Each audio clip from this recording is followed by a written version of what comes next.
അമേരിക്കയും ഇറാനും തമ്മിലുള്ള നയതന്ത്ര പോരാട്ടം അതിന്റെ പാരമ്യത്തിലെത്തിയിരിക്കുകയാണ്.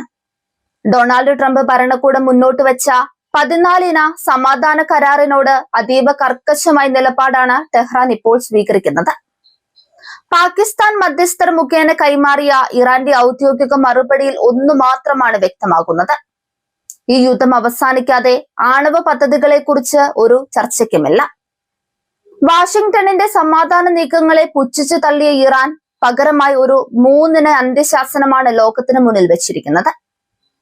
ഇറാന്റെ ഈ പുതിയ നിലപാട് പശ്ചിമേഷ്യയിലെ യുദ്ധ സാഹചര്യത്തെ വീണ്ടും സങ്കീർണമാക്കിയിരിക്കുകയാണ്.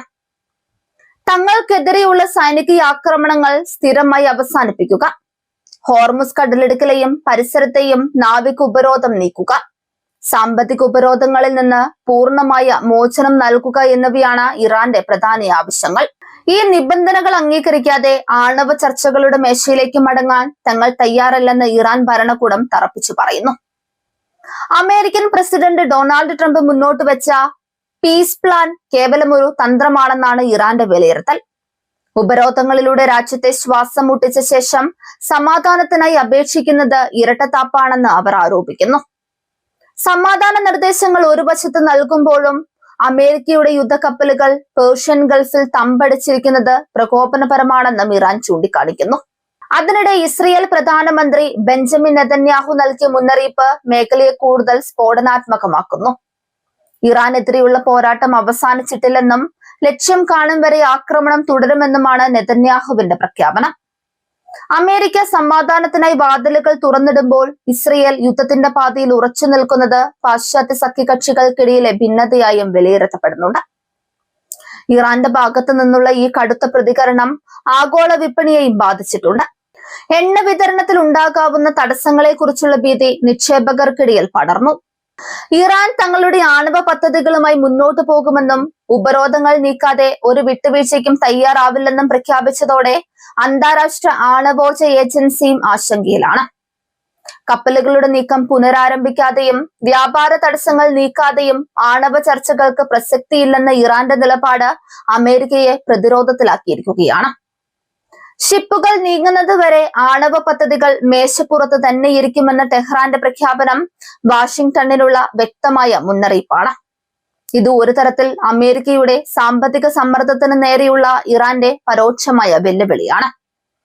പശ്ചിമേഷ്യയിൽ ഒരു വലിയ യുദ്ധം ഒഴിവാക്കാൻ ട്രംപ് ഭരണകൂടം ശ്രമിക്കുന്നുണ്ടെങ്കിലും ഇറാന്റെ 3 ആവശ്യങ്ങൾ അംഗീകരിക്കുന്നത് അമേരിക്കയുടെ അന്താരാഷ്ട്ര നിലപാടുകളെ ബാധിക്കും. സമാധാനം വേണമെങ്കിൽ ആദ്യം ഉപരോധങ്ങൾ നീക്കണമെന്ന ഇറാന്റെ പിടിവാശി നയതന്ത്രജ്ഞരെ കുഴപ്പിക്കുന്നുണ്ട്.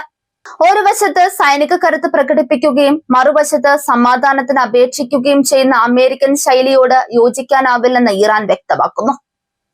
ഹോർമുസ് കടലിടുക്കിലെ നാവിക ഉപരോധം ഇറാന്റെ സമ്പദ് വ്യവസ്ഥയെ സാരമായി ബാധിച്ചിട്ടുണ്ട്. ഇന്ധന കയറ്റുമതി തടസ്സപ്പെട്ടതോടെ രാജ്യത്തിനകത്ത് വലിയ പ്രതിസന്ധിയാണ് രൂപപ്പെട്ടിരിക്കുന്നത്. എന്നാൽ ഈ പ്രതിസന്ധിയെ സൈനികമായ കരുത്തുകൊണ്ട് മറികടക്കാനാണ് ഇറാൻ ശ്രമിക്കുന്നത്. തങ്ങളുടെ ആണവ പദ്ധതികൾ ഒരു വിലപേശൽ ആയുധമായി അവർ ആഗോള സമൂഹത്തിന് മുന്നിൽ അവതരിപ്പിക്കുന്നു.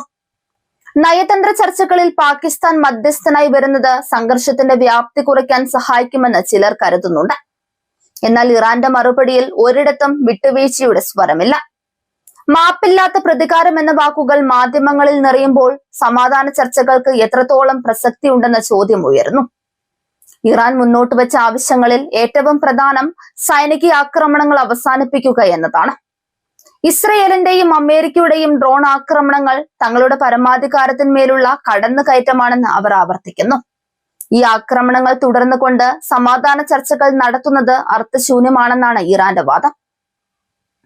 മേഖലയിലെ ഈ അനിശ്ചിതത്വം ആഗോള എണ്ണവിലയിൽ വലിയ മാറ്റങ്ങൾ വരുത്തും. ഹോർമുസ് കടലിടുക്ക് ഒരു യുദ്ധമേഖലയായി തുടരുന്നിടത്തോളം കാലം ലോകത്തെ ഊർജ്ജ സുരക്ഷ അപകടത്തിലായിരിക്കും.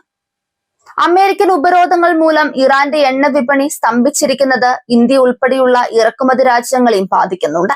ഇറാന്റെ ആണവ പദ്ധതികൾ ആയുധ നിർമ്മാണത്തിലേക്കാണ് നീങ്ങുന്നതെന്ന് ഇസ്രയേൽ ആരോപിക്കുന്നു. എന്നാൽ ഇത് ഊർജ്ജ ആവശ്യങ്ങൾക്കുള്ളതാണെന്ന് ഇറാൻ അവകാശപ്പെടുമ്പോഴും നിലവിലെ സാഹചര്യത്തിൽ ഇത് ആഗോള സമൂഹത്തിന് വലിയൊരു ഭീഷണി തന്നെയാണ്. ഉപരോധങ്ങൾ നീക്കിയാൽ മാത്രമേ ആണവ നിയന്ത്രണങ്ങളെ കുറിച്ച് സംസാരിക്കൂ എന്ന നിലപാട് പടിഞ്ഞാറൻ രാജ്യങ്ങളെ പ്രകോപിപ്പിച്ചിട്ടുണ്ട്. ഭരണകൂടത്തിന്റെ ഈ കർക്കശ നിലപാടിന് പിന്നിൽ ആഭ്യന്തരമായ രാഷ്ട്രീയ കാരണങ്ങളും ഉണ്ടാകാം. അമേരിക്കയുടെ മുന്നിൽ മുട്ടുമടക്കി എന്ന പേരുദോഷം ഒഴിവാക്കാൻ ഇറാൻ ഭരണകൂടത്തിന് ഈ കടുത്ത നിലപാടുകൾ അത്യാവശ്യമാണ്.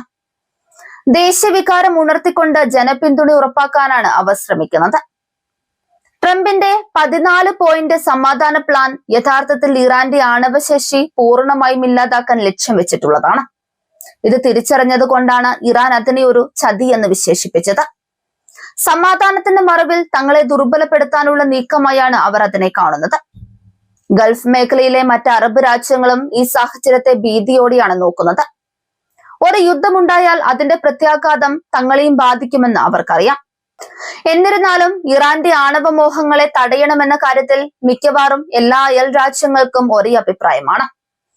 ഈ വാക്പോര് ഏത് നിമിഷവും ഒരു നേരിട്ടുള്ള യുദ്ധമായി മാറാൻ സാധ്യതയുണ്ട്. നയതന്ത്രത്തിന്റെ വാതിലുകൾ ഓരോന്നായി അടയുമ്പോൾ സൈനിക നീക്കങ്ങൾക്കുള്ള സാധ്യതകൾ വർദ്ധിക്കുന്നു. കപ്പലുകൾ എന്ന് നീങ്ങി തുടങ്ങുമെന്നതിനെ ആശ്രയിച്ചിരിക്കും വരും ദിവസങ്ങളിലെ സമാധാനം. ഇസ്രയേലിന്റെ ശക്തമായ നിലപാടുകൾ ഇറാനെ കൂടുതൽ പ്രകോപിപ്പിക്കുന്നുണ്ട്. നെതന്യാഹുവിന്റെ യുദ്ധപ്രഖ്യാപനം സമാധാന ചർച്ചകളെ അപ്രസക്തമാക്കുന്നു. ഒരു വശത്ത് ട്രംപ് സമാധാനത്തിനായി ശ്രമിക്കുമ്പോൾ മറുവശത്ത് സമാധാനമില്ലെന്ന് സഖ്യകക്ഷി പറയുന്നത് അമേരിക്കൻ വിദേശ നയത്തിലെ പാകപ്പിഴയായി കാണപ്പെടുന്നു. ലോകം ഇപ്പോൾ ഒരു അഗ്നിപർവ്വതത്തിന് മുകളിലാണ്. ഇറാന്റെ 3 അന്ത്യശാസനത്തോട് ട്രംപ് എങ്ങനെ പ്രതികരിക്കുമെന്നത് നിർണായകമാണ്. ഉപരോധങ്ങൾ നീക്കാൻ അമേരിക്ക തയ്യാറാകുമോ അതോ സൈനിക നടപടി കടുപ്പിക്കുമോ എന്ന് ലോകം ഉറ്റുനോക്കുന്നു. പശ്ചിമേഷ്യയിൽ സമാധാനം എന്നത് ഇപ്പോഴും ഒരു വിദൂര സ്വപ്നമായി അവശേഷിക്കുന്നു. ഇറാന്റെ കർക്കശമായ മറുപടിയും ഇസ്രയേലിന്റെ യുദ്ധഭീഷണിയും സമാധാന ചർച്ചകളെ വഴിമുട്ടിച്ചിരിക്കുകയാണ്. കപ്പലുകൾ നീങ്ങാത്തയിടത്തോളം ആണവ ചർച്ചകൾ നടക്കില്ലെന്ന ഇറാന്റെ ശാഠ്യം ആഗോള രാഷ്ട്രീയത്തിലെ വലിയൊരു സമസ്യയായി തുടരുന്നു. നയതന്ത്രമായ നീക്കങ്ങൾ പരാജയപ്പെട്ടാൽ ലോകം കാണാൻ പോകുന്നത് വലിയൊരു ദുരന്തമായിരിക്കും. വരും ആഴ്ചകളിലെ നീക്കങ്ങൾ പശ്ചിമേഷ്യയുടെ മാത്രമല്ല ലോകത്തിന്റെ തന്നെ ഭാവിയെ നിർണയിക്കും. സമാധാനത്തിനായി ട്രംപ് അപേക്ഷിക്കുമ്പോഴും ഇറാൻ തങ്ങളുടെ പ്രതികാരത്തിൽ ഉറച്ചു നിൽക്കുന്നത് വൻ ശക്തികൾ തമ്മിലുള്ള ഒരു നേരിട്ടുള്ള ഏറ്റുമുട്ടലിന് വഴിവെച്ചേക്കാം.